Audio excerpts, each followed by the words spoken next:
வணக்கம். சற்றுமுன் வெளியான முக்கிய அறிவிப்பின்படி மத்திய அரசு ஊழியர்களுக்கான 8வது ஊதிய குழு சம்பள உயர்வு குறித்து தற்போது முக்கியமான மகிழ்ச்சியான அறிவிப்பு ஒன்று வெளியாகியுள்ளது. இதை பத்தி விரிவாக நம்ம வீடியோல பார்க்க போறோம்.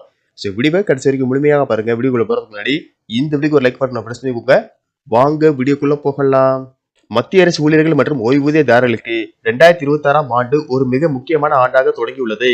இந்தியாவில் பொதுவாக 10 ஆண்டுகளுக்கு ஒருமுறை மத்திய அரசு ஊழியர்களின் ஊதியத்தை மறுசீரமைக்க புதிய ஊதியக்குழு அமைக்கப்படுகிறது. 7வது ஊதியக்குழுவின் பரிந்துரைகள் 2016 ஜனவரி 1 முதல் அமலுக்கு வந்தன.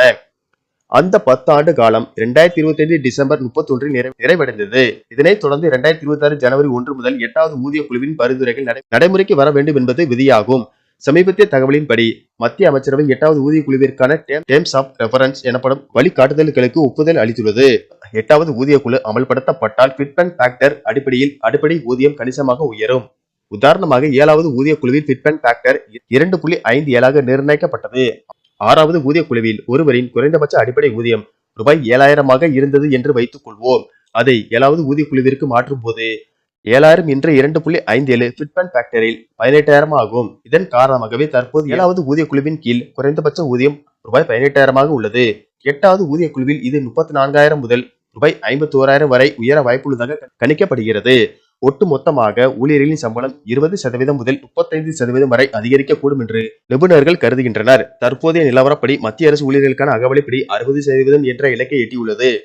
8வது ஊதியக்குழு அமலுக்கு வரும்போது இந்த 60% அகவலைப்படி அடிப்படை ஊதியத்துடன் இணைக்கப்பட்டு புதிய அகவலைப்படி 0ல் இருந்து தொடங்கும். ஊதியக்குழு அமைக்கப்பட்டு அதன் அறிக்கையை சமர்ப்பிக்க பொதுவாக 18 மாதங்கள் வரை காலம் எடுக்கும். எனவே 2026 தொடக்கத்தில் இதற்கான பணிகள் முடுக்கிவிடப்பட்டாலும் முழுமையான ஊதிய உயர்வு மற்றும் புதிய சம்பள விகிதங்கள் 2027 நடுப்பகுதியில் அல்லது 2028 தொடக்கத்தில் ஊழியர்களின் கைக்கு கிடைக்கலாம். ஆனால் கணக்கீடுகள் அனைத்தும் 2026 ஜனவரி 1 முதலே கணக்கிடப்படும் என்பது குறிப்பிடத்தக்கது.